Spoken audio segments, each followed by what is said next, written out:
Good evening. Welcome to the May 23rd Board of Zoning Appeals. If you please rise for the Pledge of Allegiance. I pledge allegiance to the flag of the United States of America and to the republic for which it stands, one nation, under God, indivisible, with liberty and justice for all.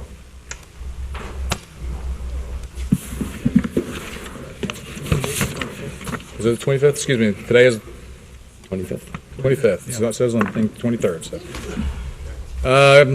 For those of you not familiar with the board process, a brief explanation is in order. A detailed explanation has been provided at the back of the sign-in desk if you should need it.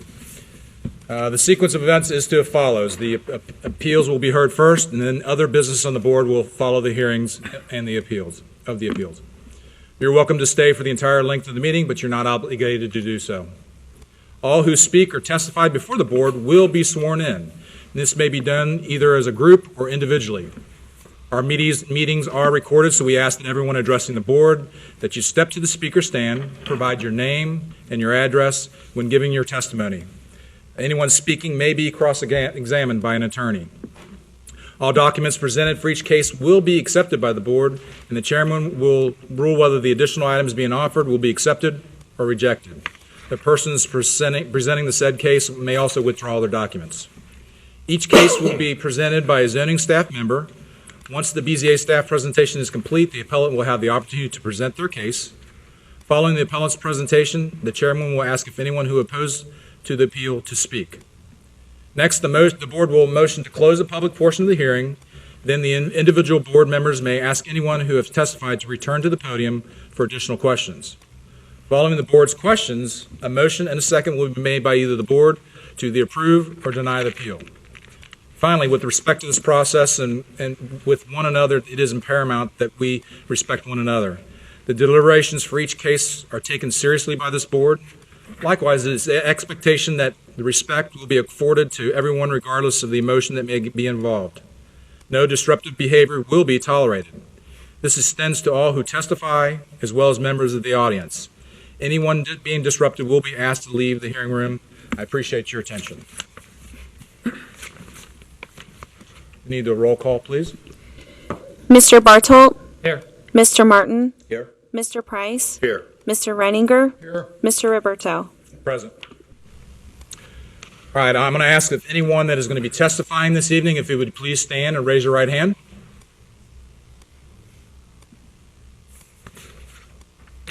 Okay, do you swear and affirm that you will tell the whole truth and nothing but the truth in matters before the Board of Zoning Appeals? Say, I do.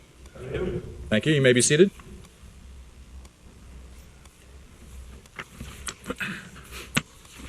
All right. Our first case of the evening will be BZA 2016-4. This will be for a variance request for additional signage. It is found in our article section 15.8.3, subsection D, number 1, and 15.8.3 in section G. The location of this property is 9918 Colerain Avenue, and the applicant owner is Bob Carpenter. Staff, do you have a presentation? Thank you. This comes to you as two requests in one application for variances pertaining to signs. The procedure for this is that an application is submitted to our department for a zoning certificate. If it does not meet our zoning requirements, we issue a notice of refusal, and then the applicant can apply for an appeal to that notice of refusal. Can you stay seated just for a moment until he gives his presentation? Okay, call you. Sure. Thank you, sir. When we schedule this for a public hearing, we notify all the adjacent property owners and then schedule this for public testimony. This is regarding two separate sections of our sign standards. First is dealing with freestanding signs.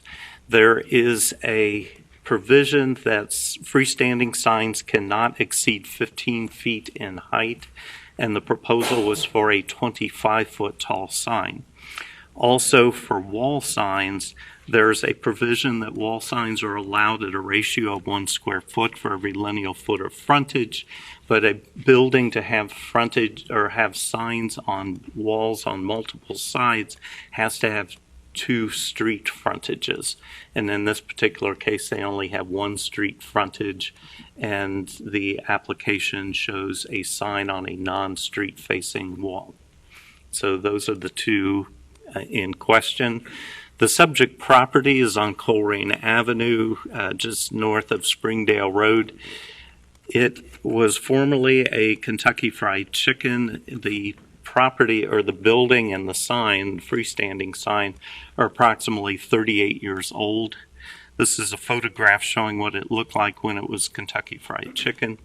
Even when it was KFC, there was a sign facing northward, which was a non-street facing sign side of the building.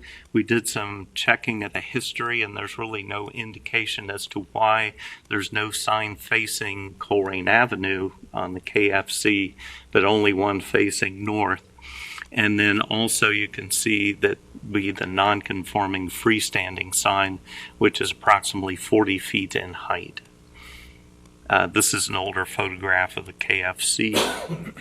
In the background, you see the framework of a sign that is for a former Pizza Hut, which was directly north of this. You have an application that you'll be seeing at your next meeting for the redevelopment of the site directly adjacent to this one. In that particular case, they're tearing down the Pizza Hut restaurant building and building a new restaurant. Whenever the principal building is torn down on a piece of property, all the redevelopment has to conform to new zoning standards, including the freestanding sign. So in that particular case, the grandfathered status of the freestanding sign for Pizza Hut expires, and they'll have to tear that one down. In this particular case, Domino's is buying the property, and if you've driven by, you've probably seen some noticeable changes to the building. They basically stripped it back to the concrete block. They've added to the parapet walls on the top, and are basically reusing the shell of the building for the new Domino's. In the sense that they're not demolishing the building, the nonconformity of the freestanding sign is allowed to remain. So they do have the option to reface that large pylon sign. The corporate preferences was described to us for Domino's. They're rebranding their stores nationwide, no longer as Domino's Pizza, but as Domino's. And their logo is a simple domino that's on a diagonal. And they like to have their freestanding sign in the shape of a diagonal domino. For the pylon that's currently located there, in order to shape the top of the sign, they would have to alter the structure, which is not allowed for a non-conforming sign. So that's not possible. So the only way they can do that to get a diagonal case is to build a new freestanding sign. Since you can only have one freestanding sign on a piece of property, it's either a new one or the old one goes. You can't have 2. There was a fairly recent case for Hobby Lobby that came before the Board of Zoning Appeals, where they wanted both wall-mounted signs that were larger, had letters larger than were permitted, and also they wanted a variance for their freestanding sign. In that particular case, a variance was granted for the wall letters, but not for the freestanding sign. Previously, there was a pylon for H.H. Gregg. It was about 40 feet in height. You can see the roof line of the Pizza Hut behind it, and compare that H.H. Gregg with the current Hobby Lobby, which is a 15-foot sign. And they did comply with code regulations for that particular one. This is another shot of the building under construction. And the freestanding sign, you can see the comparison of the height difference. This is a rather unusual circumstance. If the pylon sign were not in existence, this would probably be a much simpler case. but the sense that you are comparing what they could do with the pylon sign versus a variance that is somewhere in the middle of our requirements is a little bit different. The pylon sign is probably about 40 years old, and I'll talk about nonconformities in just a moment. The wall-mounted sign is depicted here. Now, after the construction started, they decided to redesign the building so it will not have that curved extension on top of the roof. It'll be simply flat all the way around, but otherwise the signage should be the same. This is the proposal for the north wall, which is not permitted, and this is the proposal for the south wall of the building, which is allowed. The combination of the two signs does not exceed the total square footage allowance for this building. So they're not asking for additional square footage. It's simply where the sign is applied to the building. A few street shots looking up and down Colerain Avenue. There's been considerable amount of redevelopment in this area. And still some older development with non-conforming signs.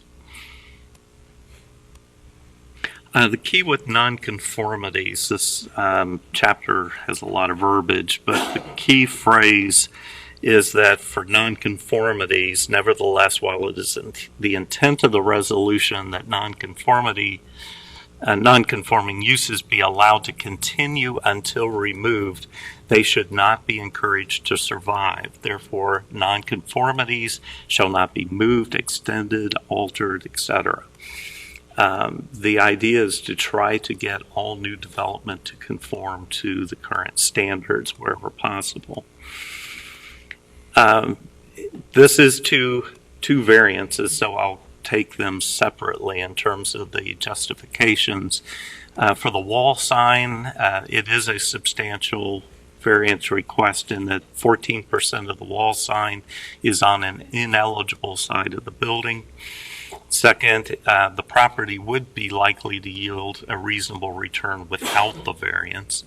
The owner's predicament could feasibly be obligated by other means. In other words, they could put all the sign area on the Colerain side of the building if they wanted to. The character of the neighborhood would not be negatively impacted since the additional sign is not granted and other buildings have sign on multiple sides. As we saw, the previous KFC had a sign on the side of the building. Didn't seem to particularly harm or overclutter the neighborhood. And there are other buildings which have been allowed to have signs on multiple sides.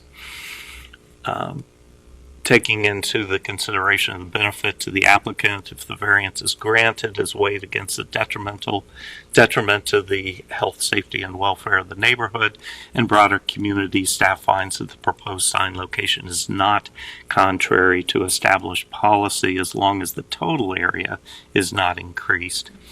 It's not necessarily contrary to public interest. Literal enforcement of the code could result in a hardship. Does not grant extra privileges that are not applicable to other properties in the same district. By the way, I mentioned that the property to the south, since it's already public record, is Pizza Hut. Just know that they are also requesting signs on multiple sides of the building for wall signs. So there's going to be some additional cases similar to this to follow. This does not change the use of the property, and if BZA wants, you can place conditions on the approval. And now for the dimensional variance for the freestanding sign. This is a 67% increase in the height. Same type of things dealing with reasonable return, being obligated by other means, not being detrimental to governmental services. The character of the neighborhood could be negatively impacted, and staff has batted this back and forth. I'll talk about that with the recommendation. It is contrary to the public interest since the comprehensive plan specifically identifies sign control on Colerain as a significant issue. The enforcement of the code does not result in a hardship. Granting extra privileges are not applicable to other properties in the district. It doesn't change the use. And again, you can place conditions. Our recommendation is to approve the flexibility for the wall signs in the sense that that's not creating additional signs.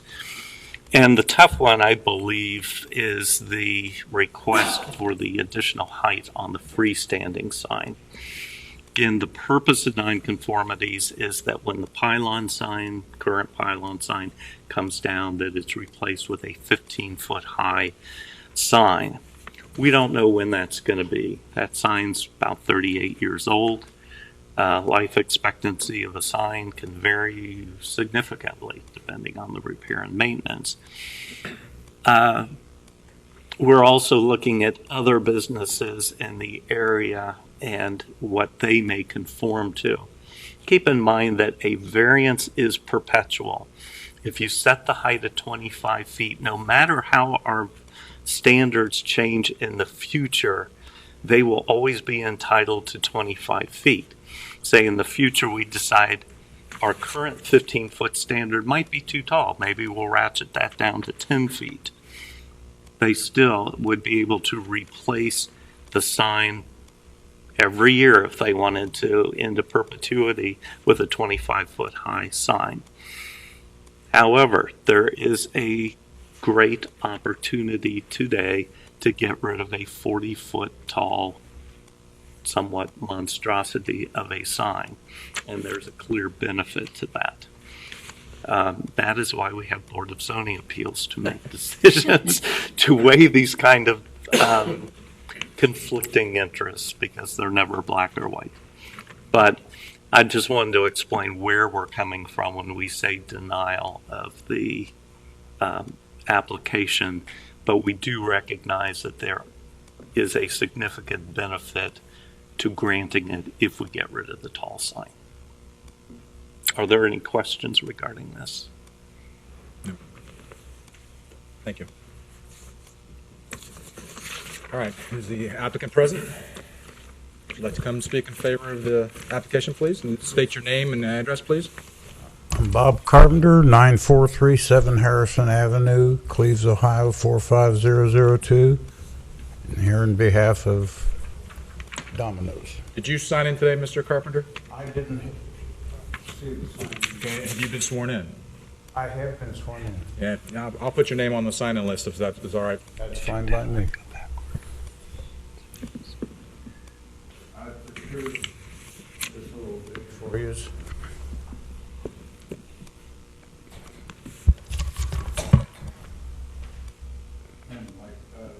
sounds like you're in agreement with our... Might want to stand by the microphone so they can, It's okay. These are recorded, so we need to have it. Sure. Thank you, Bob. sorry. Yes, sir. Okay. Not a problem. Okay. It sounds like we're in agreement that the additional sign on the south elevation is acceptable to the board. That's yet to be determined. That's staff recommendation. Okay. The examples I have here for you are numerous, and many of them are recent. Now, with reference, like where you have the Taco Bell and Valvoline signs over here, Valvoline and Taco Bell are newly remodeled facilities that were done under today's code. Taco Bell has signage on three elevations, and Valvoline's pylon is taller than what we're asking for. Now you have also your sleep number is showing signs on 2 elevations. H&R Block, Outback, they're on more than 1 elevation. And we have Buddy's, which is directly across the driveway from Domino's, with Buddy's on the north elevation and also on the west elevation facing Colerain. And those have all been done under today's code. So I don't see where they have an argument about having an additional sign on another elevation in any way, because it's been granted to virtually numerous people here. And then if we go south down to like the newly remodeled Northgate Mall, we've got Ulta, Noodles, I think we got a Best Buy in there, whatever. All these people have elevations on, or sign elevations on more than one elevation. And they're also under today's code. Now, Long John's was a remodel, and the Long John sign's been there for a long time, and that's old and grandfathered.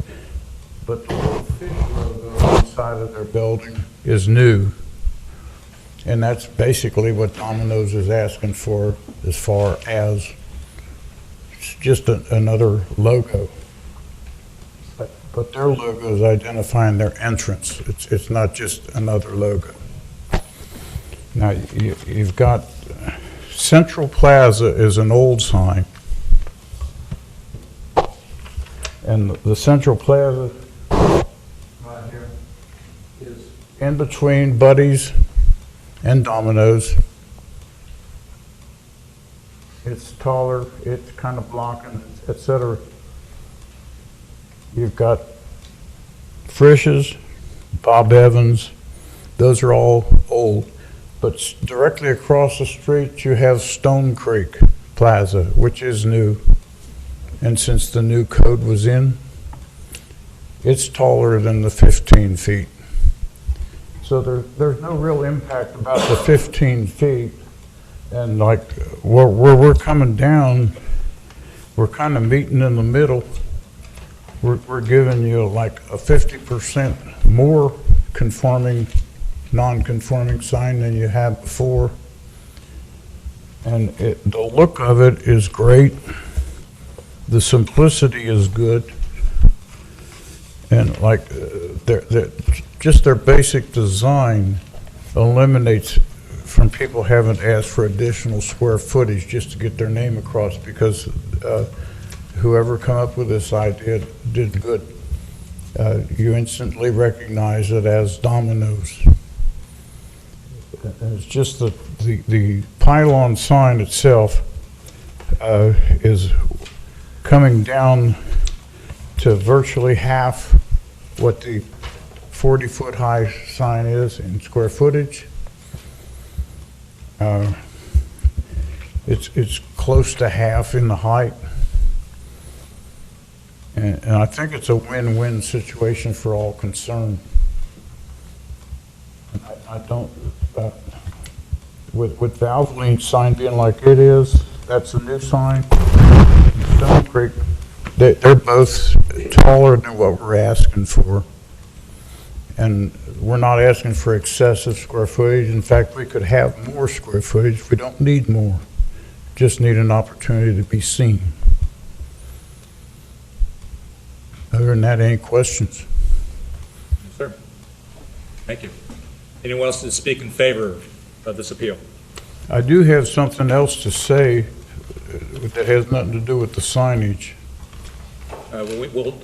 We'll need to address the signage at this point, and then maybe we'll circle back to that. Okay. Anyone else to speaking in favor of this appeal? In favor of it? Okay, come on up.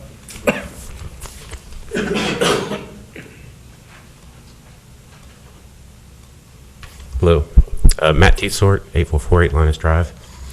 Well, first I want to say I'm in favor of the wall signage as proposed by staff, and I have a suggestion about that, but I'll come back around to that. On the pole signage, when taking into consideration a little bit less than 2 years ago, the Hobby Lobby, when they did their development, that their sign is only 15 feet and that's in the code. I can't see approving a 25-foot pole sign that's going to be higher than the Hobby Lobby sign. So I'm in favor of staff's recommendation to deny, and it's unfortunate that, we could be stuck with this approximately 40-foot sign as is.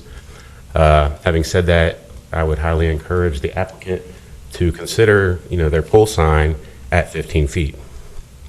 Coming back to the wall signage, I would be more inclined to, if the applicant was willing and open, and the board was willing and open, to perhaps, if they were to remove the 40-foot structure and do a 15-foot pole sign, that perhaps even to allow on the east elevation a small logo sign of some sort.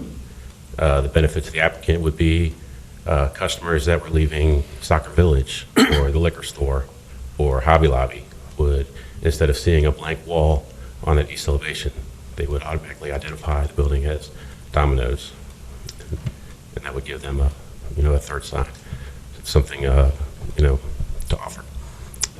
And that's all I have. Thank you very much. Thank you, sir. Anyone else speaking in favor? And then we'll go to anybody opposing. Are you speaking in favor, sir? Yes. Okay. I just wanted to add, the thing you have on your screen, Yes, sir. those are our alternatives. I just feel that the lower sign is a more favorable thing for the community and for us, because it's a better look for us.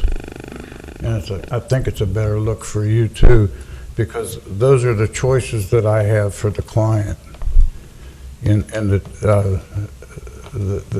they want to do the lower one, but if they can't, the other one is what prevails. Okay, thank you. Anyone else speaking in favor? Okay, speaking in favor of the wall signage? State your name and address for the record, please. Gary Middleton, 3565 Rainier Drive.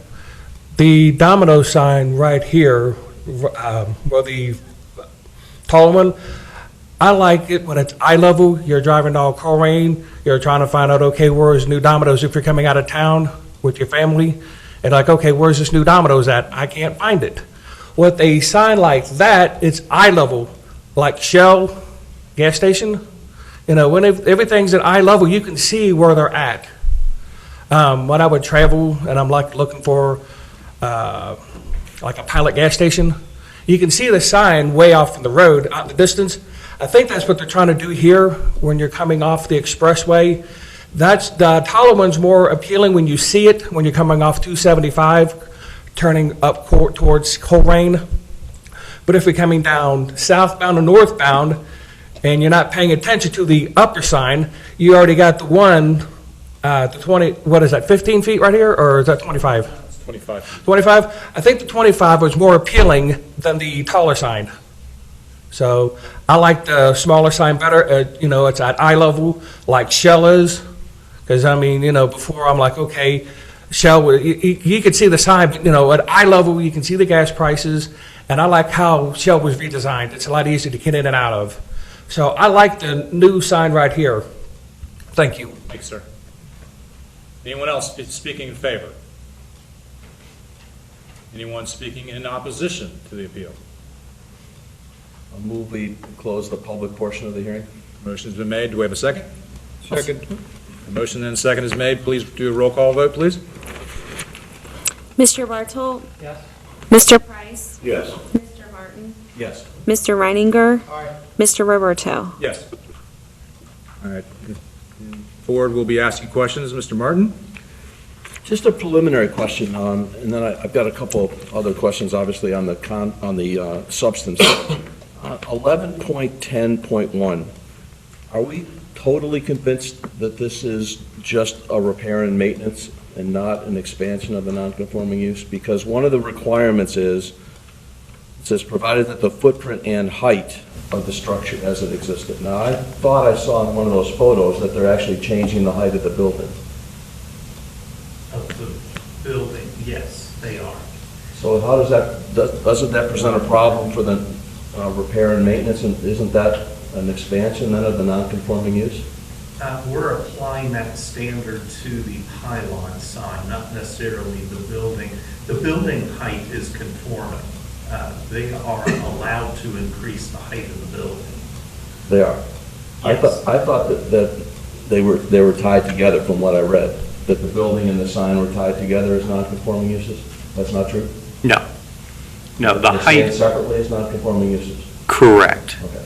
Yeah, the height of the building is conforming, it was conforming before, it will be conforming afterwards. Okay, I thought they were tied together, but okay, that satisfies me on that. It's actually been reduced if you really. Has it been reduced? Okay. The previous case. Good, all right, well then, this is a really difficult case because Matt said it best, and it's almost like make a deal here. I really want to get rid of that pylon sign. On the other hand, I don't think we can, and I'm really not persuaded by some of the other nonconformities on Colerain Avenue. The signs on Colerain Avenue are a huge issue, in my opinion, and we really do need to address them. So I personally am not persuaded by saying, well, somebody else got to do it, therefore we should get to do it.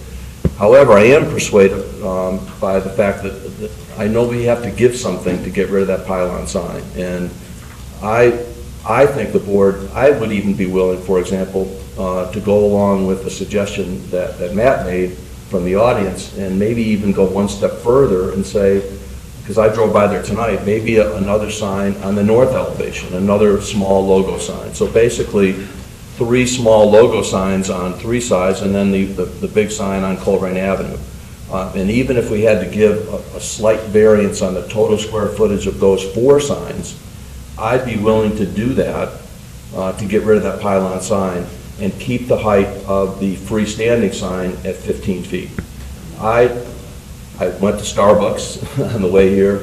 I pulled out, I looked at that Hobby Lobby sign. That was basically a contractual deal that the board made with Hobby Lobby when we did that. We wanted to get rid of that pylon sign. I'd be willing to, and I'm only speaking for myself, but would the applicant be willing to be a little flexible? You stood up here a moment ago and said it was either one or the other, and there was, I sort of got the feeling you didn't have any flexibility. But what if we went one step further and allowed you to put a logo sign on the north elevation as well, similar to the one you're going to put on the south elevation, just, you know, the dominoes at a slant? Yes. Yes, sir. Please come to the podium and address Because this.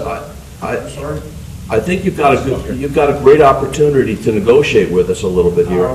We have tried, and that was the other thing I wanted to speak to.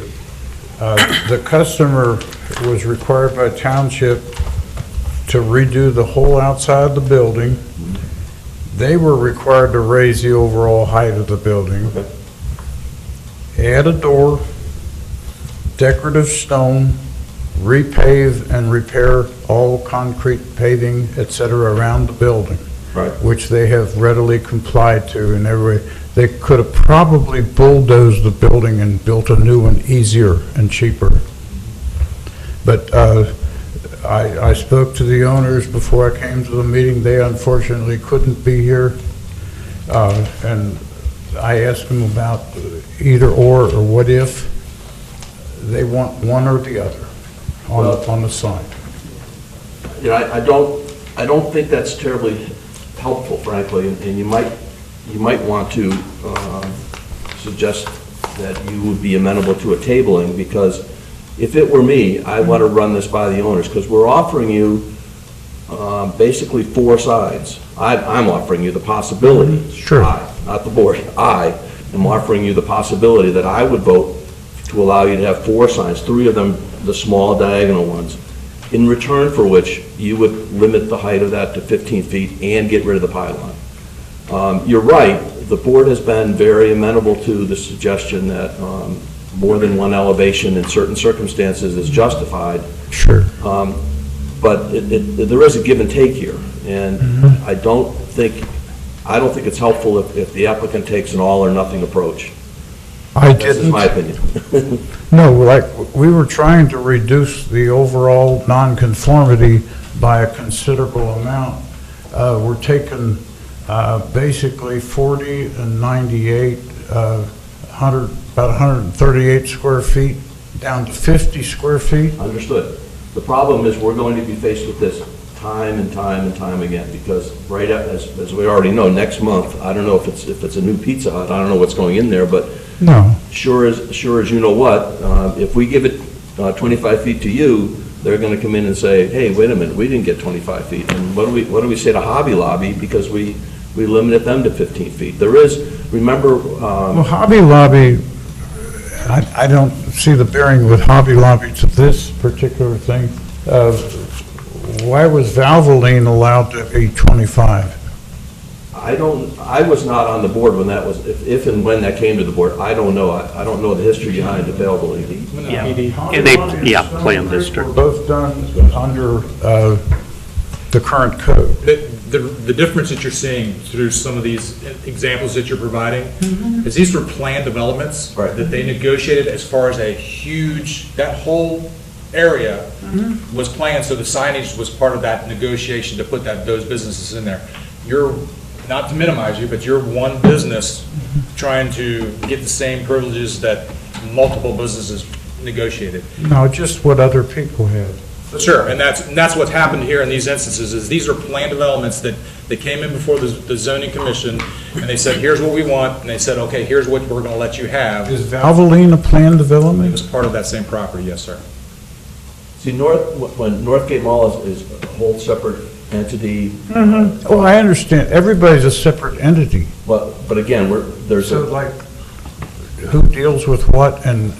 but we're trying to get the signage on, we're trying to get a handle, I believe, Marty, from the staff perspective, and the board is trying to get a handle on the signs on Colerain Avenue. And Surely. the red highlighted sentence that Marty put on the board, I think is the one that's most instructive, because, again, we're trying to get the properties in conformity. When the opportunity presents itself, we're trying to do that. And we want to get rid of these pylon signs. You have an ace in the hole, is what I'm suggesting to you. In order to do that, you could get a little bit extra signage on your building in return for getting rid of that sign. And I would recommend that perhaps you consult with your client to see if maybe they'd be amenable to that. And pretty much that's all I've got to say. I can do that, but like, I did that this morning, Yep.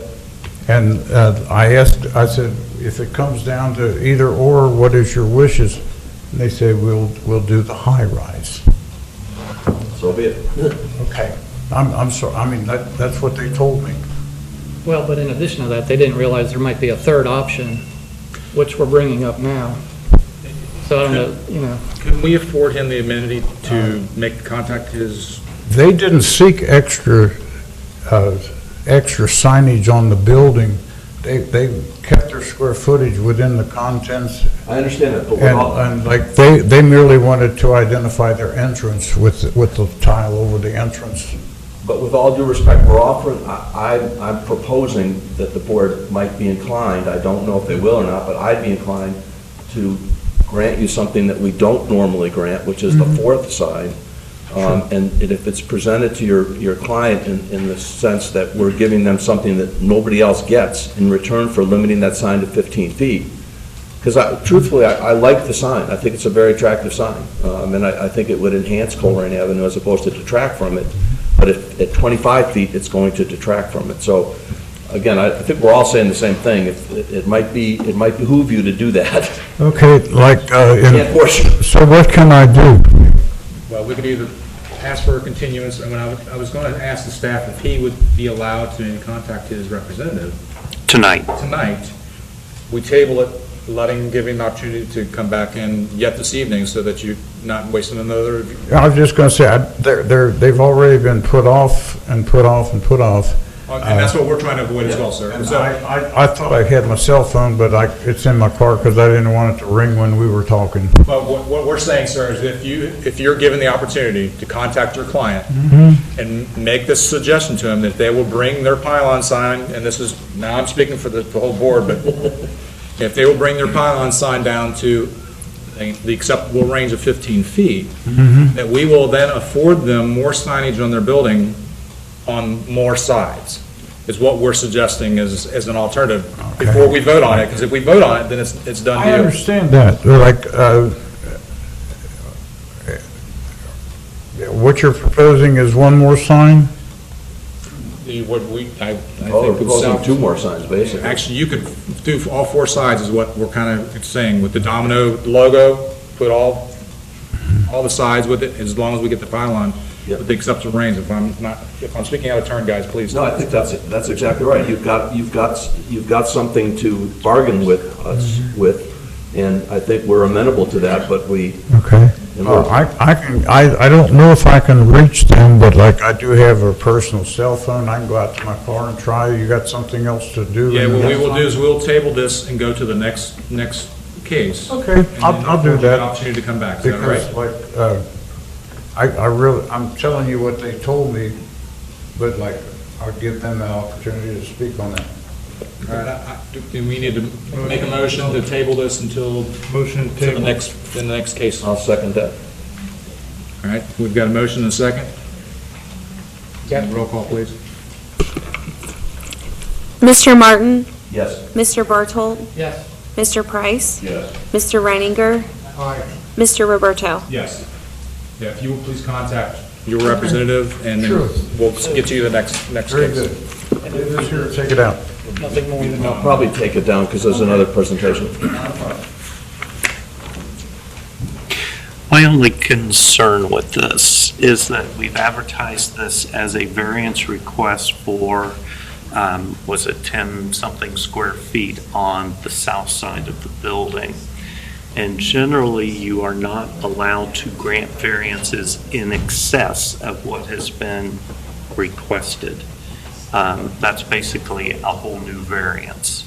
If we're talking about either over the square footage allowance or on other sides of the building. If he adds more square footage, or more dominoes on the other sides, is he going to exceed the square footage? He has about 11 square feet of unutilized sign area, or 9 square feet of It would unutilized be close to sign the area. third sign. Right, So the fourth sign would exceed it if we allowed that. probably. But isn't it similar to a it's a board recommendation, similar to a staff recommendation? Because on the next case, you're recommending a fence that's taller than allowed, I believe. Right. Yes. So in Well- this case, aren't we making a recommendation to do something a little above? I believe that what he's saying is Um, it's advertised at this, but now. It's probably a he's good saying point. maybe more. I think, I don't know for sure, but I think the board has the flexibility to, when we were presented with something, that we can look at the whole picture and try to make it work. My inclination is to agree with that. I just know that you usually, the rule of thumb is you can't grant variances for more than what was asked for. But in this particular case, you're kind of taking something away in exchange for that. Yes. And it's all related to sign area, it's all related to multiple sides of the building. So we're really not going outside the realm of the subject. That's why I wish I had my legal person here. If you were to compare the building proposal, what we're proposing, it is no different than Longhorn. Yeah. Longhorn has, signage on every side of that building. Exactly. And so it would be no different if we were trying to, putting it against a standard. But now, again, that was a planned development. Right. This is a B2, so, but again, that's what we're kind of pigeonholed, because that whole area really should be a planned development, more so than a B section, because that's the kind of business area as it is. Yeah, I think if your applicant is agreeable to this solution and can state that, there's very little exposure for a problem if they're in agreement. So, I was trying to think outside the box with some help from the audience, because I'd love to get rid of that pylon. And likewise, I think that's been a goal for much of the township, is to try to get rid of these big monstrosities of poles, and anything we can do to do that, I agree. try to do that. All right, are we acceptable to move on to the next case then? Yeah. All right. Then we will move on to case number BZA 2016-5. This is a variance request to reduce the minimum buffer requirements found in our Article Section 14.5.2, subsection A, number 1. This is located on Springdale Road, 3712 Springdale Road, and the applicant is Tim Beischel. Pronounce that correctly or incorrectly, I apologize. Is staff have a presentation? Yes. This came as an application actually last October for a new Goodyear Center. This is a B2 zoning, straight letter, so they presented us with the site plan. It was reviewed administratively, and they were granted the zoning certificate to proceed with the development because the site met all of the zoning standards. After the initiation of construction, the property owner has been able to complete, number one, a traffic impact study for Springdale Road, and also has negotiated the acquisition of some additional real estate along Springdale Road for commercial development. And so a revised site plan was brought in to have a cross-access driveway across the rear of the building, but it reduced the required buffer yard of 40 feet down to 30 feet. Because that did not meet zoning requirements, they were not issued a zoning certificate for that, and they've applied for a variance. So tonight is a public hearing. We have notified the surrounding property owners of that. The purpose of having a buffer is basically to preserve and protect, and this is straight out of the zoning code, promote the character of the surrounding neighborhood, to promote the public health safety through reduction of noise pollution, air pollution, visual pollution, air temperature, artificial light, glare, by providing for the installation and maintenance of buffer areas. In this particular case, the property is zone B2, it abuts R1 or R4 in the back. Anything from R1 to R5 requires a 40-foot wide barrier.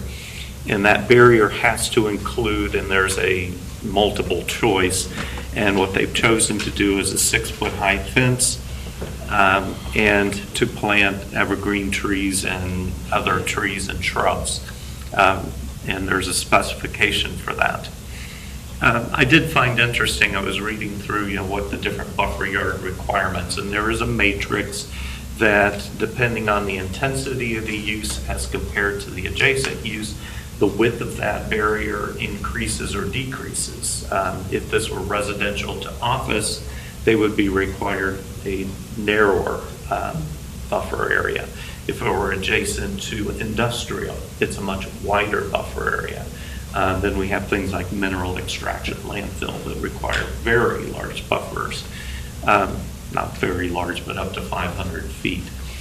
The interesting thing, though, is that there's a planting requirement, and the planting requirement remains fixed, that no matter how wide the space is, the requirement's still the same for the planting. I haven't encountered it yet, and this is kind of a side issue, but there's some cases where only a 10-foot barrier, like if it's an office to a multifamily, that's only required a 10-foot barrier. And my question is, gee, how do they fit this much planting and this much stuff in 10 feet versus 20 feet, 30 feet, 40 feet? But that's just kind of a side, because we are recommending keeping the planting constant. The property is located at the northeast corner of Springdale Road and Flat Top. This was rezoned last year, or actually almost 2 years ago, to B2 from residential. Formerly contained single-family homes, which are being demolished and made ready for redevelopment. Let me go back to that slide. This also shows location of signalized intersections. Those orange circles shows the traffic lights. The traffic impact study indicated that somewhere right in the middle of this block, that they would be allowed to have a right-in or a full access, meaning all left turn, right turn into the site. The Goodyear site itself was only approved for a right-in, right-out.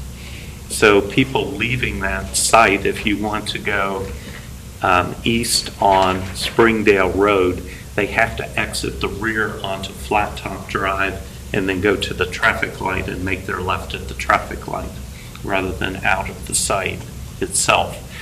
The developer is looking at trying to create a strip of cross-access across the back of all of those former residential properties facing Springdale Road, so that they have the option of reaching that center point of the block and be able to do their left turn both there and at the traffic light at Flat Top. So that was sort of the overall opportunity. That opportunity apparently did not exist at the time that they got their zoning permit back in October, November. So that is the reason why this is before you tonight. It's something that the owner had not initially anticipated. Well, they didn't know the result of the traffic impact study and realized that they were not allowed full access for this property. This is an aerial photograph showing one of the houses still existing. It's basically two residential lots that were combined. Move forward. This is the site plan, the proposed site plan superimposed over the aerial. You can see the area in the back, which is shown at 30 feet, and a drive aisle across the back of the building of 33.5 feet.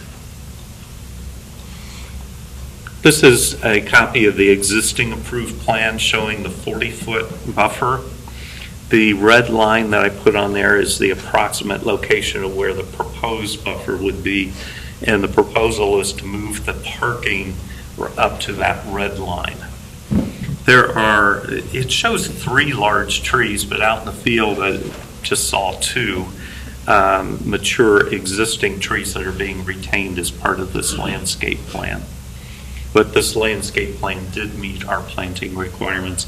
And then also the dashed line along the rear property line is a privacy fence proposed at 6 feet high. Again, the actual site plan is proposed, the 33-foot driveway. The previous proposal was for 24 feet, which is our minimum. Part of the concern was having through traffic driving directly adjacent to the physical back wall of the building, and they wanted a little bit of additional space. Also, this was originally anticipated to be employee parking only, so they would not have a lot of through traffic, and the idea was to try to create some more room for maneuvering for those parking spaces. This is a photograph of the building. All of the service bays face Springdale Road. There's one pedestrian door and one overhead door to a storage room on the back side of the building. This is the property line at the rear of the property.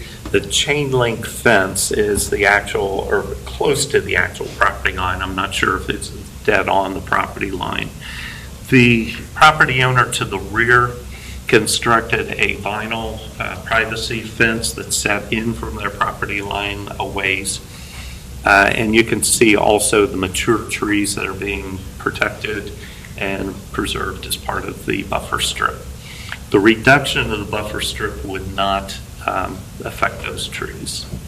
It looks like a will on one of them. Put your red line back on. Oops. Let me go back.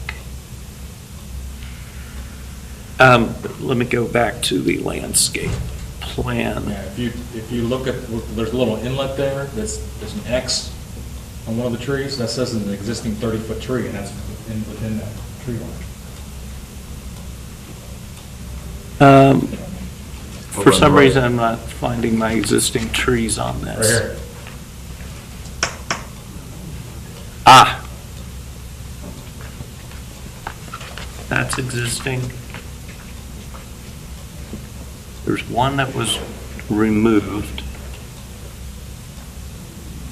I'm not seeing the other. I think this is one, this dark line. It says a grub in the notes, it says grub existing 30-foot tree and root system. Okay. It's the note that's to the far right. The 3 ADS? Or no. I see, yeah. So that would be affected. That one would be, correct. All right, you can continue. Somehow I was thinking there were 3 trees total. Well, the text- the text said 3 foot. two up there now.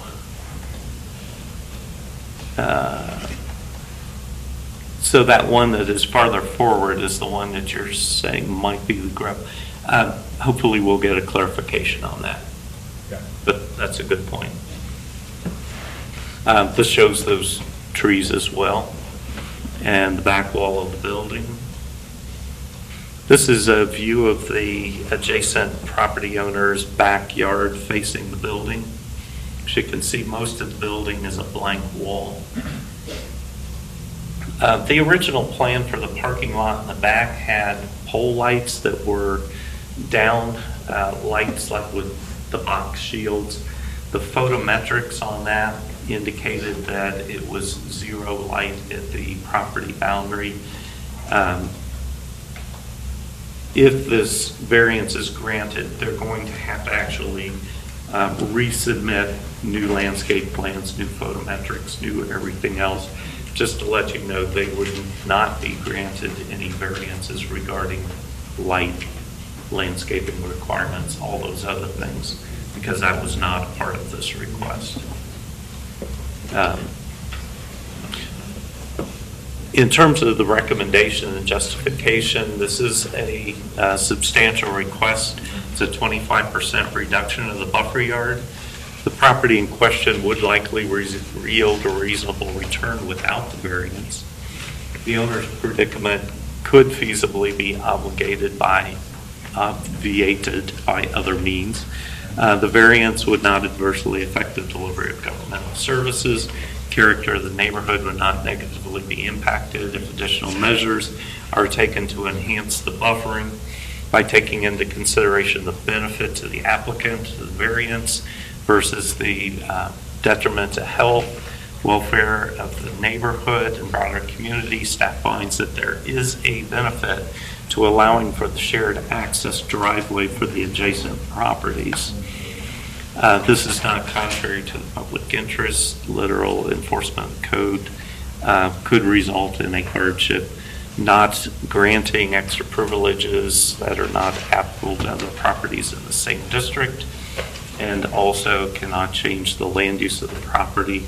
That will remain the same, and BZA can place conditions on the approval. Our recommendation is for approval of the request for the 10-foot reduction on the following conditions. Number one, which I didn't have in the staff report, but is kind of fundamental to this, is that the rear of the property has to be used for the cross-access easement to the east. If that is in fact not done, we would not recommend reduction of this property line. That's kind of the big benefit to this, is trying to reduce the amount of traffic conflict out on Springdale Road by providing interconnection of these sites. Secondly, that the same amount of landscaping be used in the buffer area as already proposed. And third, that the privacy fence height be increased to 8 feet. The 8 feet is really nothing magic to it other than when you're out in the field looking at the back of the building from the property owner's perspective to the rear. This is a fairly tall building, and a 6-foot fence doesn't really screen a lot of the building. The trees probably are much more effective, but the thought was it may help block out a little more light, a little more view of that building.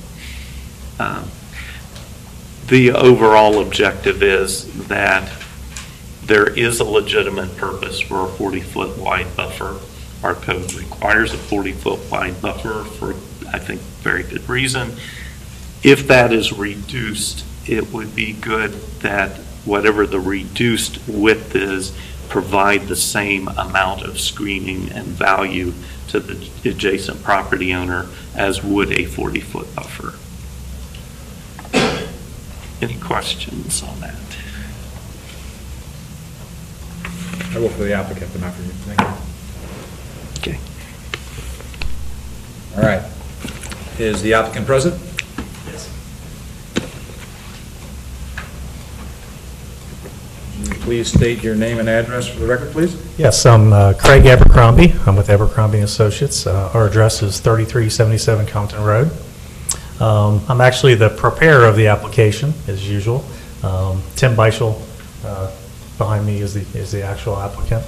But I figured I would just kind of give you a little background, and then obviously Tim's available for any questions too. Okay. So I'll clarify one item. The tree in question, I believe Duke has removed that, running their conduit through already. Okay. Obviously, if we were granted approval, an additional tree would be added to meet the code. That would not be a problem. A little background on kind of why we're here now.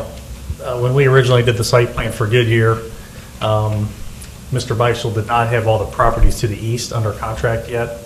So there was a lot of unknowns going east. So at that point, there wasn't a reason to think it was feasible to have a rear access. Since then, he has those the final property under contract.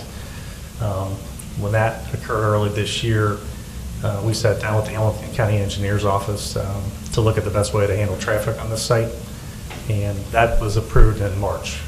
So that's kind of why we were here in terms of timing. The main reason for the additional 10 feet is trying to fit possible users to the east. It's a unique site that the Springdale Road right-of-way is very wide. These lots aren't very deep. So for Goodyear, it wasn't a big challenge, but looking to the east for retail, restaurants, it gets tight on being able to have enough parking against the buildings.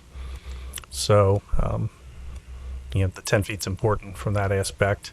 And then obviously, as Mr. Kohler stated, with the back of Goodyear not being buffered, we wanted to make that access aisle wider for the through traffic versus just having a 24-foot aisle with a building there. So that's kind of how we arrived at asking for the 10 feet. Okay. Anyone else speaking in favor? Anyone speaking in opposition? Speaking in opposition, Mr. Warner?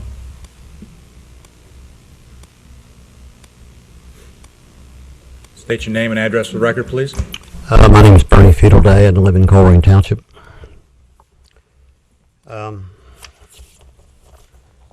I usually don't come up here too often, but this was, I thought, an interesting case. My opinion, anyway.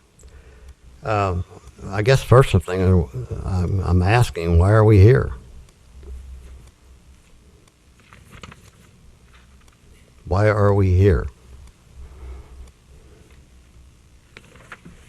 We're here to hear appeal. So that's what, Well, what we're doing for. The appeal, I mean, it was a zoning case, and there was not anything other than that. It's a zoning case. They complied with the zoning, and now they're asking to not comply with the zoning. And it's not a hardship.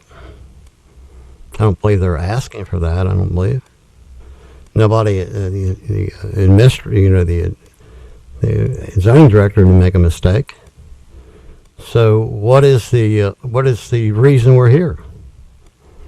See, you just to change zoning, you guys really don't have that authority, to my knowledge.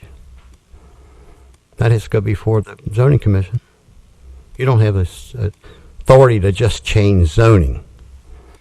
You want to put a pool in a backyard and it's a big hill and you can't do it, you got to put it on a side yard. It's usually, zoning appeals is normally about the land. This isn't about the land. This is about because somebody didn't think their project through and they created their own hardship. And if they created their own hardship, we all know that if it goes further than this here, that they will lose. You can't do it. You can't say, hey, gee, I screwed up, but give me this. You can't do that. So I guess that's where I'm at with this whole thing. It's kind of interesting that they're even here requesting this. So that's, like I said, that's why I'm here. Thank you.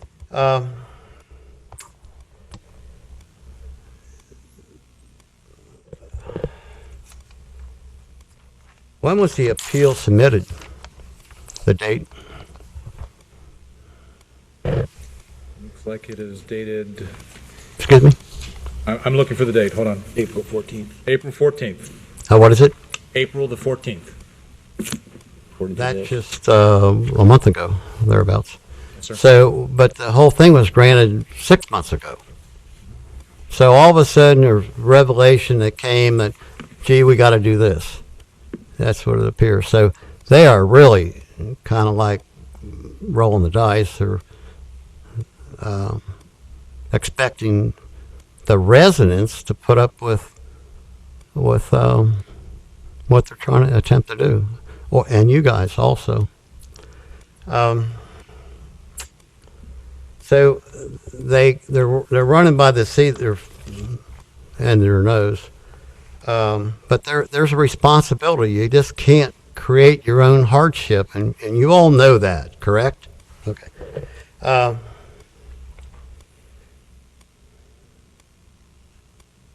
The other thing I'd like to know is what's the number of parking places? I didn't get a chance to count them all in the front and in the back. What's the number of that, Marty? Well, I mean, you got the drawing, right? Can you look it up for me?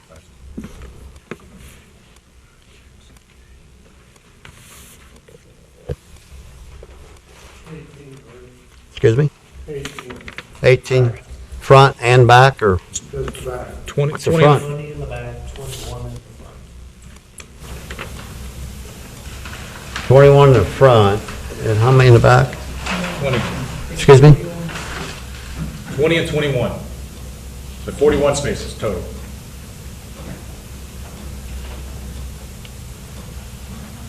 What does the regulations say on that number of parking places for that number of square footage of building? I would have to do the calculation. It's based on a combination of service bays and square feet. I didn't do the plan review on this last fall. That was- I understand. But I guess what I'm trying to get at is, in the front, it looks from the building to the parking places, there's, the old guy can't see real good, but 30-some feet, which is a tremendous bunch of room to pull in and back out. So the building, in theory, could move forward, it looks to me. And the same as in the back, that space back there is, it's got 30-some feet that's much Chairman. wider than a normal street. Mr. Chairman, a point of order here, the building's in existence, so the building's not going to move. And Well, okay, so the building's not going to move. Let me just finish my, if the chair could perhaps suggest to the spokesperson that he limit the suggestions to what's before us tonight. We're not talking about parking that's not before us tonight. The only issue is the buffer. Okay, if it's the buffer, then you don't have any authority to grant anything different than what's been there.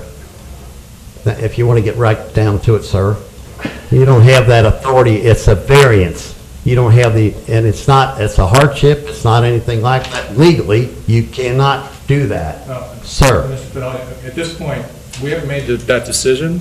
Excuse me? We haven't made that decision. I understand that. So I'm just trying to. At this point, you just need to tell what your opposition is, and we appreciate the feedback. Absolutely. But you just need to stick to the opposition. I'm going to say of the that. focus. And then the other part of it, I guess I would say, is that they talk about, well, we want this road to go through the whole thing and to be an access road.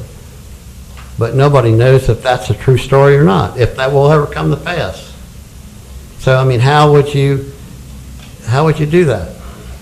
And then as far as they say, the county engineer said you can't have a left in and I guess right out or something. It's been that way for years with the houses that were there. So I don't know that I buy into that entirely. So I guess the other thing is, how does the reduced buffer benefit the residents? How does that benefit them? was a question. So, Fair question. At this point. is there an answer, or we just are going to wait At till this you? point, you're giving All your right. feedback, and we'll I talk just later. asked that question, so I think it's a valid question to ask, and I think it's valid that you guys, at some point in time, answer it. How's that benefit the residents? I know I'm supposed to stick to the whatever, but I guess you all realize that out of 12 townships in the county, we have the lowest property values last year of all the 12 townships. And how does the poor people that live behind that, how does that affect their property values? You think that helps their property values? I don't think so. You don't think so either, I'm sure. So it costs, just with this there alone, costs them. And how much more are you going to cost them? I guess that's it. And then, I guess for me, I'm sticking to the buffer again. Thank you. But you asked me to do. What I don't, and I talked to Marty about it just for all transparency. The buffering, though, the fence goes right behind the resident's home. And the buffering that's supposed to buffer the residents is for the benefit of the people that created the problem. What idiot did that? I don't know, but it's true ignorance, and I'll use that word. You know, I've studied this stuff for 20-some years, and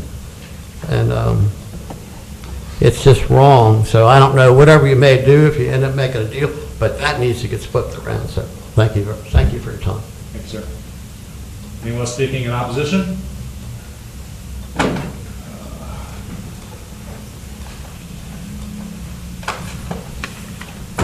State your name and address for the record, please. Jim Acton, Colerain Township. Thank you. A few years back, we had an opportunity, I was told by the Kroger company to buy the property east of here. And as I told our ex-township zoning people, Kroger doesn't own any property, they lease it all. The property that we're talking about this evening, I presume has been purchased by, I think his name was Mr. Beichel. And he's also, I think, involved with the Kroger project. Years ago, well, not years ago, but a year and a half ago, I spoke about the Kroger property and tried to educate some zoning people here, but they went in one ear and out the other. But the original plans for this, and Marty, you may have to look back at this, but along Springdale Road, each business there was to have their own driveway. That's the way it was originally set. Because of the, what do they call it, the banking building there at the corner, that was supposed to go, and the real estate business next door was supposed to go to, and then all the driveways were supposed to go in off Springdale Road. My question being is, supposedly there was a traffic study that eliminates turning left on Flat Top. I've been turning on Flat Top for 15 years. And you're saying we can't turn left on Flat Top to get into Goodyear? Or can we Yes, turn? yes, Oh, you can. It's a okay. signalized intersection. Okay, this here opening there towards the north side, is that an entrance there? Entrance or exit. Entrance or exit, okay. This road that's going to be proposed running behind all these businesses, what's the Kroger company have to say about it? They sure don't want people running back and forth across their property on a side road someplace. True, it's going to make it easier for people to get into Kroger, but I don't know what it's going to help Goodyear. You know, I agree with Mr. Fidley here. Whoever put this program together, they screwed up. They didn't know what they were doing. They weren't thinking about the people that live behind. The same as a Kroger when they came in. They wanted a 6-8 foot fence Finally, they agreed upon a 12-foot fence. Where's the buffering going to be at this? Probably on the backside of the fence. Who's going to maintain that? Who's going to paint the front and back of the fence if it's a wooden fence? Or is it going to be a chain link fence? They've got enough parking spots out front there for all their customers. Their employees are probably going to park across the street at Northgate Mall and walk across the street. They won't use these back parking spots. That's where they're going to have all the junk cars or the cars that they're working on. They don't need another driveway to run the whole length of that building there. The fencing, here again, what type of fencing is it going to be? It's a question I'm asking, gentlemen. You know, Marty? I just know it's a solid fence. Is that what? Which side? 6 feet? Got to be at least 8 feet. Those will be questions we'll ask the applicant, so at this point, we're just addressing the oppositions. But the part about the entrances, that's the way it was originally set up when the Kroger program went into effect, because there was a lot of questions about that bumpy driveway going in across from Northgate, going back to Fifth Third Bank. There is a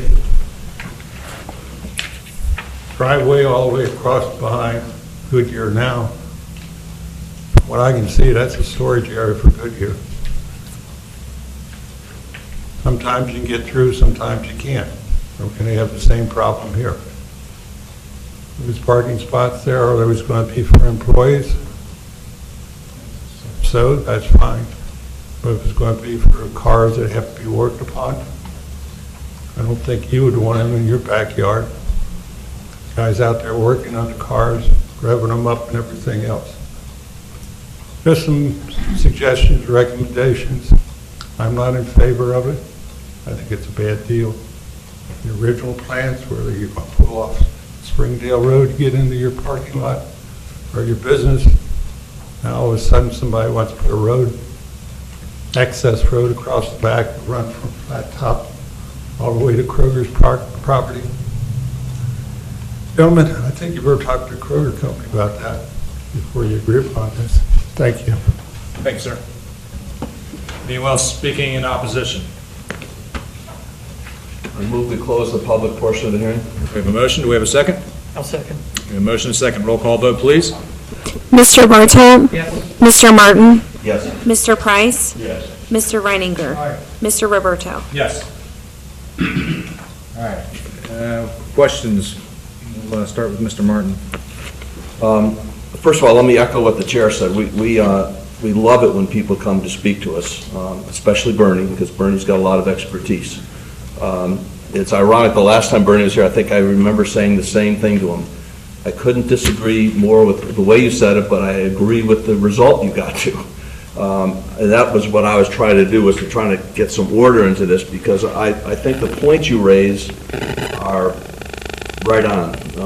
I personally think this is a really, really, really bad idea. You're basically constructing a new road.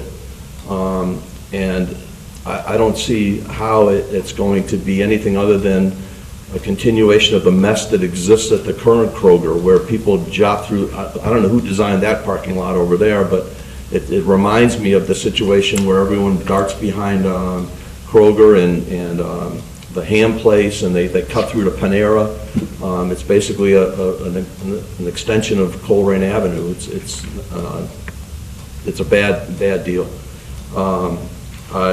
The lighting is, I think, was going to be a problem for the people back there, because there's absolutely, if you're going to have that roadway open the way it's proposed to be open, it's going to be a roadway, and therefore there's going to have to be street lighting there. The buffering, again, Bernie's spot on. I didn't particularly like the way the presentation went, but it's amazing to me that the buffering really here is on the commercial side of the fence. it seems to me that that there should have been some thought given to putting that shrub and those trees on the side of the fence that the residents are looking at, not the side of the fence that nobody's looking at, because there are no windows in the back of that building.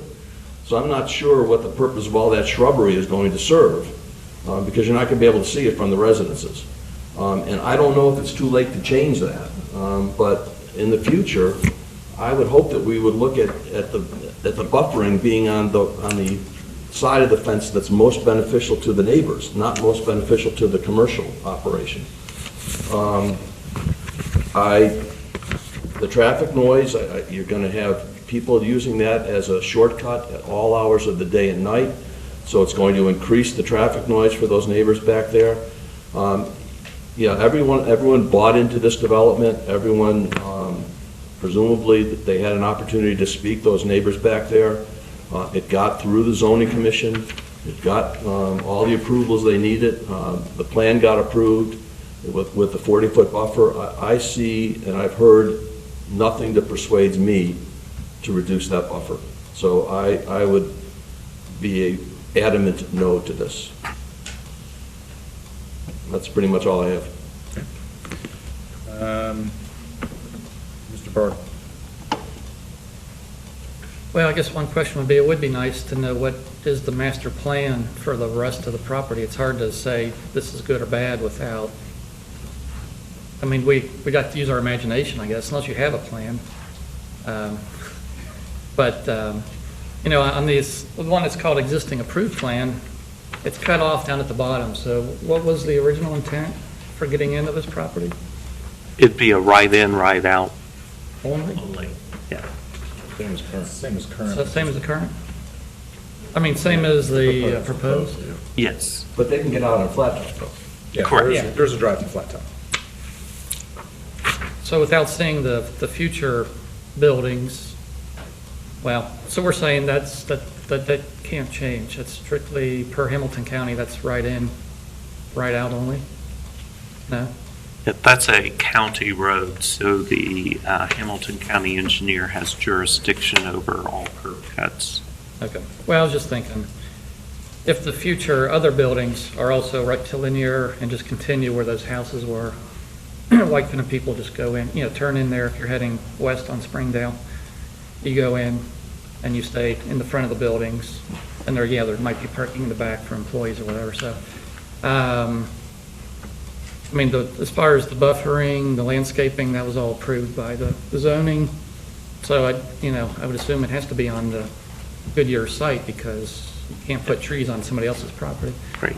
And that's how all the other cases have been, I believe. But it'd be nice if we could see the rest of the development. And I don't know if that means a continuance or not, or if you're willing to do that, but that's my only comment for now. And I just want to point out, what I meant was you could put the fence closer to the building and then put the buffering behind the fence, still on their property. still on the Goodyear property. Oh yeah, I'm not suggesting that they could or should put any buffering on someone else's property, but they could have put it on the other side of the fence. Okay. Mr. Price? Well, I'm saying, without seeing the overall site plan, and if that's something you want to introduce, I believe you can do that, correct? He's got something there he wants to introduce? Yeah, I was letting everybody talk, I don't want to interrupt anybody, but yeah, we do have a preliminary plan that was prepared as part of the. Come to the podium if you're going to talk. I mean, is the proposed, I'll call it a road 2, is it going to go all the way down to the new Kroger property? Because I don't No. think it's possible. No, it will not. It's a residential property that still hasn't been sold, right? Yeah. First of all, I serve on the Hamilton County Board of Zoning Appeals. We like solid, known answers, so I fully understand why you're asking these questions. When we submitted originally, we still don't know Mr. Beischel doesn't know exactly what tenants he's going to have moving east, so he was leery of submitting a preliminary plan, but we have a plan that was part of the study that we're glad to share, and this does not connect to Kroger. Right. Because the Cincinnati site is not owned by Mr. Beischel. So it would strictly go behind. Share it? Yeah, please. Okay.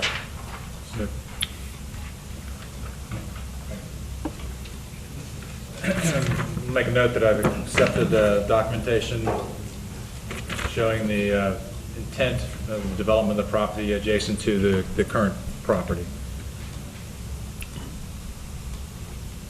And we will submit this in the record. Okay. We'll let the group look at it.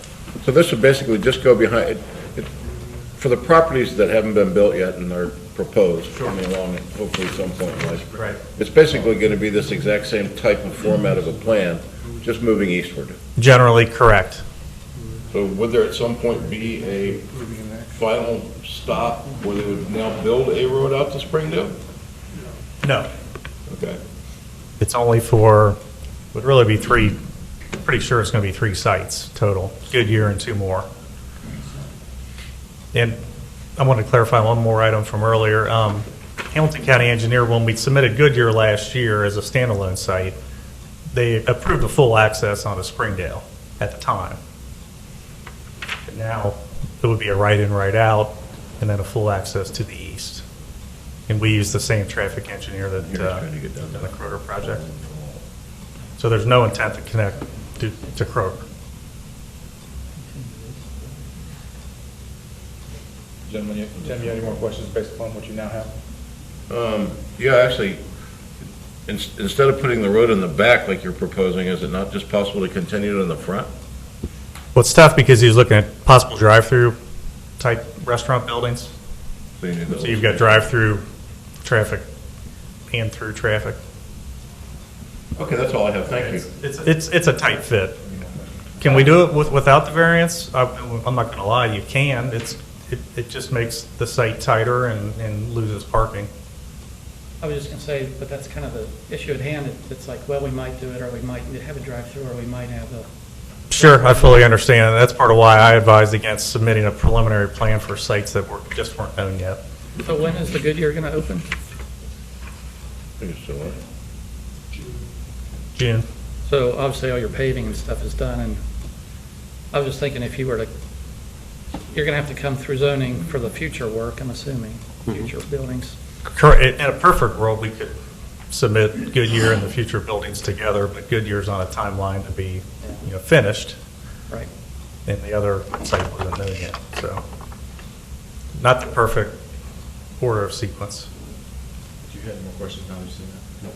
No. One other item, Mr. Beischel is fine with putting the fence along the back of the parking, and I agree. I think the landscape has more effect when you put the fence, when you don't put it between 2 fences. Call me crazy. No. Thank you. Yeah, no, I agree with you. Good. Yeah, I'm done. Thank you. You're welcome. The only comments I would offer are simply for the record and express kind of my concerns. On the staff proposal, we're in the process of purchasing one of the properties and has only a conceptual plan for future development. There's more than one property adjacent. We're in fact de facto approving an access drive, which zoning hasn't looked at. And really haven't been any engineering studies on. We've really moved away from talking about landscaping to facilitating purchases that have not been finalized and do not have a purpose. And I have really no comment to direct to Mr. Abercrombie or Mr. Beischel. Just that I don't like what I got. I don't like what's here. Okay. Just for a point of clarity, Bernie, the number of parking spaces required is 10 spaces per 1,000 square foot plus 2 spaces per service bay. And I believe in this particular case, they must have had some sort of an agreement because they have less than what they needed. You let them speak. I'd like to make a comment, if you don't mind. Well, the public portion is closed. We were addressing the applicant. They are the applicant, though, and we were addressing questions to the applicant. So that's where we are on this, Bernie. Sorry, that's where we are in the process. Any other questions for the applicant? No. All right. Do we have a motion on this tonight? I'll move that we deny the variance request. Okay. We have a second? Second. We have a motion and a second. We do this is to deny the variance. We do a roll call vote, please. Mr. Martin? Yes. Mr. Price? No. Mr. Reininger, We're denying, So so. denying, I vote to deny the request, so that's an aye. Mr. Bartolt, Yes. Mr. Roberto. Yes. So your motion has been denied. Just a quick question, Mr. Chair. Yes. Is it possible for you guys to adjust that buffering on the fence? Are you willing to do that? And if so, can you talk to Marty about that? Because I think that would be a huge benefit to everyone involved. Well, my thought on this, the whole project though, is, I mean, you got two other properties that they're going to Right. come back in for a variance for anyway, because they're going to fall in that same parameter. Right, well, Yeah, just, and that's sort of why I said, was thinking too, it's like, well, wait till they're all built and then come back for a variance for the whole thing. And of course, that's extra cash back there that's going to be required at that point or something, restriping, all that fun stuff. But at least we'll know what all of the property is supposed to have on it. And Yeah, there was just too many unknowns, guys, that we just couldn't consciously. I like the idea of having it back there, but What's that? I mean, the road can be built 10 feet closer, and she's zoning can be required. I'm not sure I understand. Closer to what? Or that this is closed. We can hold a 40-foot buffer and still build. the access. We're done with this one. Yeah, I think we have to move on. Mine was just an observation that I think it might be some good PR if you put the buffering, as you agreed, was the right way to do it. But again, I don't think that's something that we have any control over. It's just an observation, that's all. All right, and now we're going to go back to our tabled, We need a motion to take it off the table. and need to make a motion to take it off the table and discuss the case BZA 2016-04. Do we have a motion for that? I move that we take it off the table. Second. Okay, we have a motion second. We have a roll call vote, please. Mr. Price, Yes. Mr. Reininger, Mr. Bartolt, Yes. Mr. Martin, Yes. Mr. Roberto. Yes. All right, where we left it off is we've given you an opportunity to talk to your employer and to see if you can make some changes to the signage. I've been in touch with both the owners, and they tossed it back and forth. If we can have the additional signage, what we'd like to do is put an additional tile on the north elevation. Okay. We don't need anything on the backside, but they would, however, like to put a small directional on the building, like a projecting sign that says pickup window. So there wouldn't be any additional domino signage so much per se, but it would just denote that this is where you come to pick up your pizza. And what would the square footage be of this pickup window? Would The it be? pickup window sign is typically a 30 to 36 inch diameter circle, single face. It just faces the people as they come around the building, they see it, and they say, hey, this is where I go. You're saying a ground-mounted sign? No, sir, it's projecting off the building. Wall mount, or projecting off the... It's wall mounted. Bannered off of the building. Yes, sir. So we call it a blade sign. All right, and so if we were to agree to that, you would get the, We'll bring her down to we'll bring it down to 15 feet, okay? and everybody'd be happy, I guess. All right, well, we left it off with Bob asking And questions. so remove the let's- pylon. Let's continue on with the other ones on the board to ask questions, and then we'll get to a decision at that point. Is that all Okay, right? sure. So you've now heard what has been proposed from them. I'm very happy. All right, so Bob, do you have any other Nope. comments? All right. Bob, do you want to go ahead and? Well, prior to all this, mine were only related to the pylon sign, so I don't have any questions. Okay. Tim? I just have one. Are you guys also going to have a sign in the Central Plaza pylon that's there? No, sir, that has nothing to do with us. Okay. Tom? So I'm clear, the additional sign goes on the north face of the building. There'd be one on the north face, it would just be another tile like we have on the south face, same size, yes. And directional sign on the east face. And The east- directional sign to get to, I think it's the west face. West face would be Colerain. facing Colerain Avenue. Colerain Avenue, I think that's where their drive-through window is, yes, sir.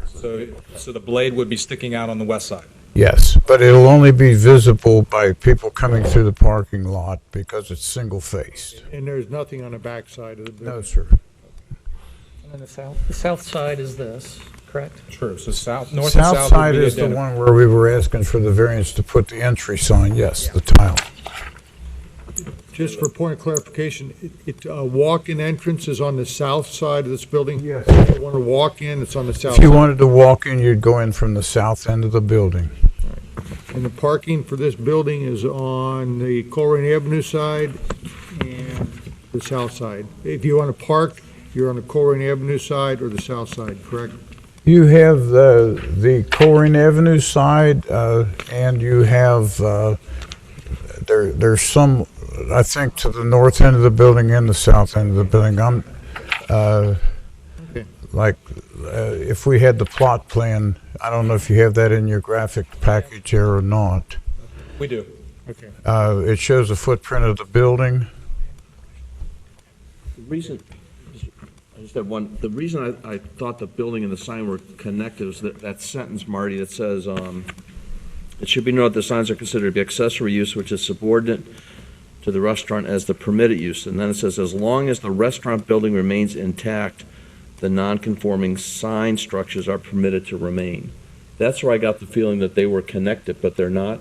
I just want to make sure about this. Well, if you remove the building, there's no need for the sign, so that's where you get the Right, connection. but the building is not a non-conforming use. Is that right? Correct. Okay, that's all I wanted, because I read that to mean that they were both non-conforming, but, okay, I'm fine.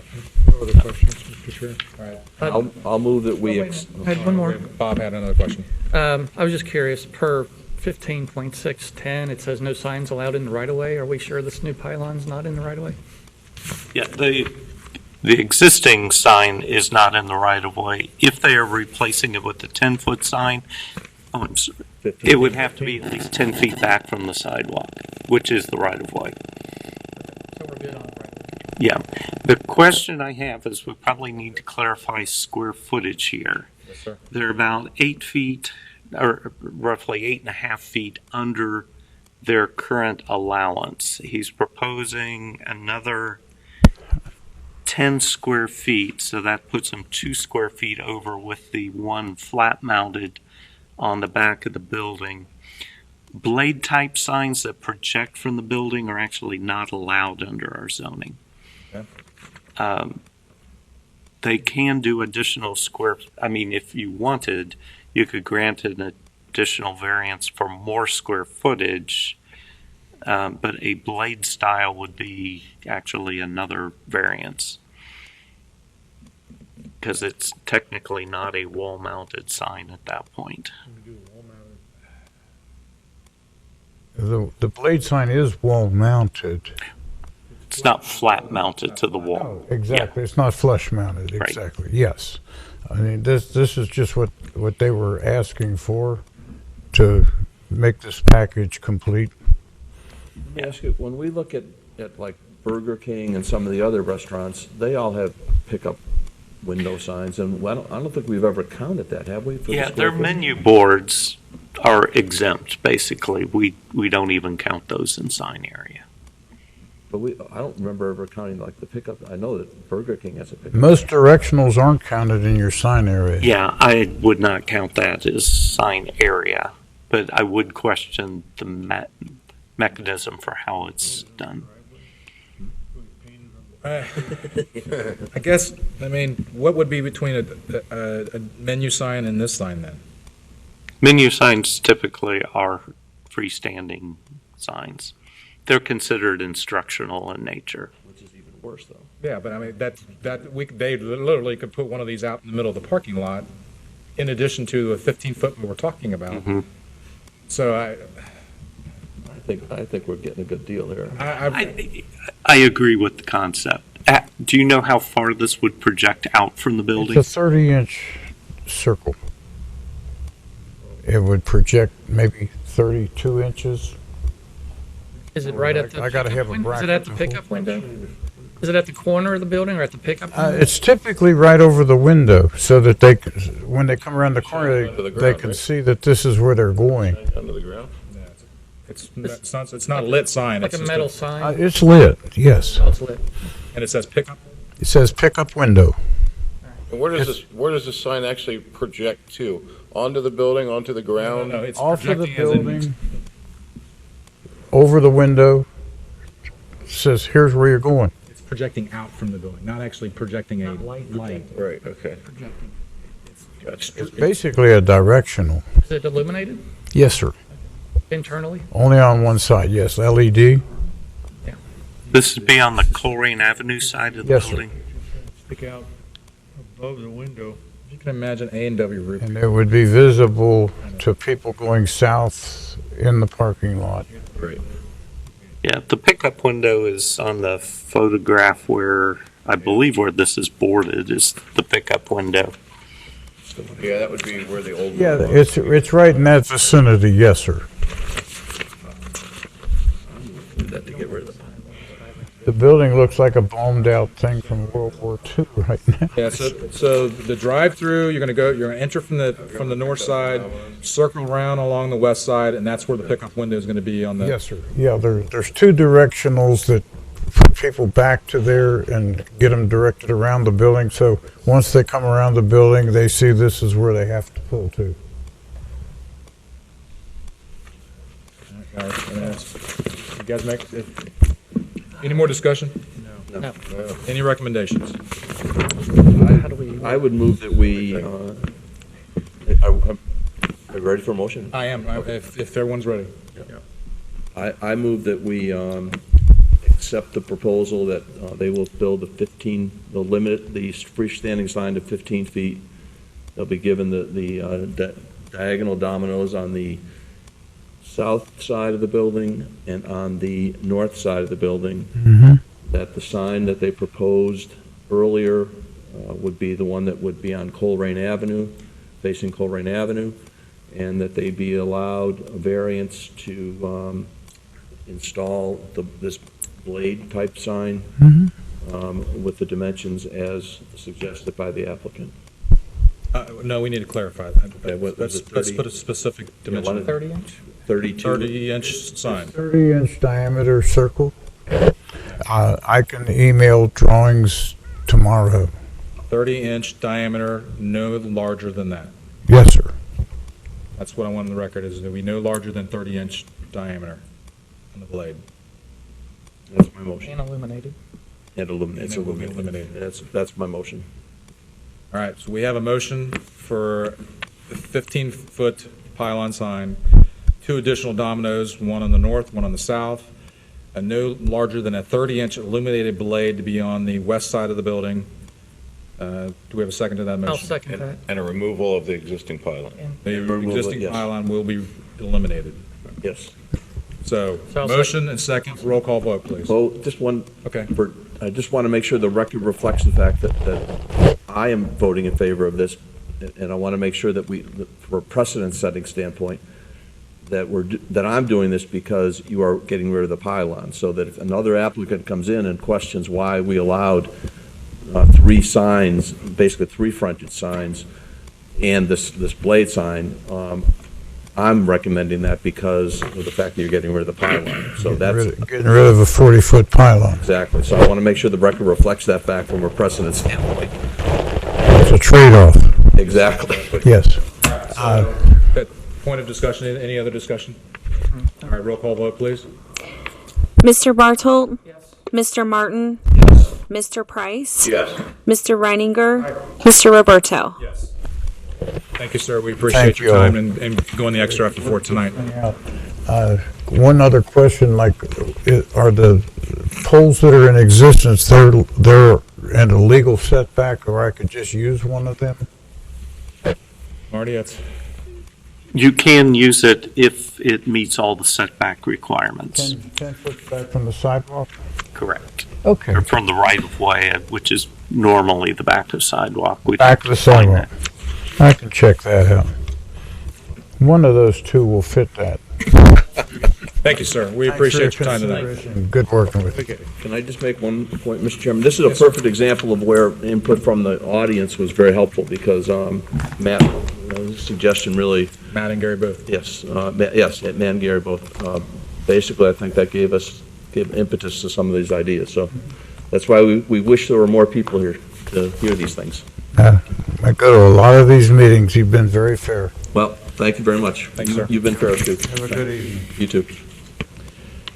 All right. Next on the order is resolutions for adoption. We see none. Unfinished business, we have none.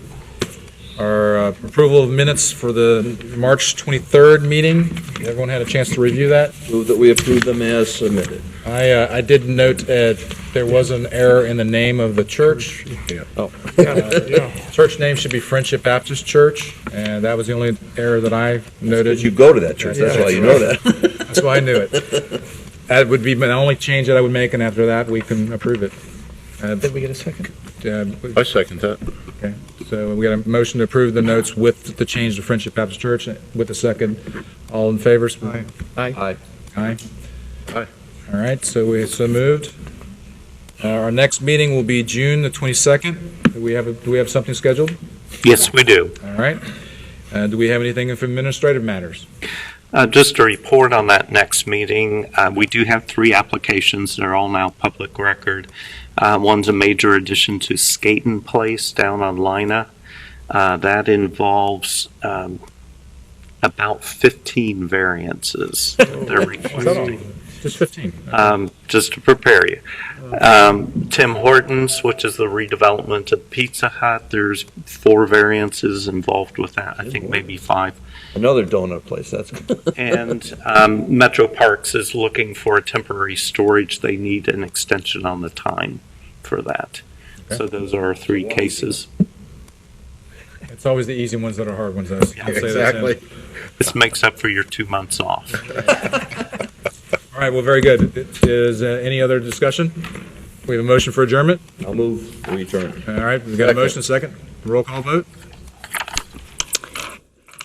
Mr. Reininger. Mr. Price. Yes. Mr. Martin. Mr. Bartolt. Yes. Mr. Roberto. Yes. Thank you. Session's closed.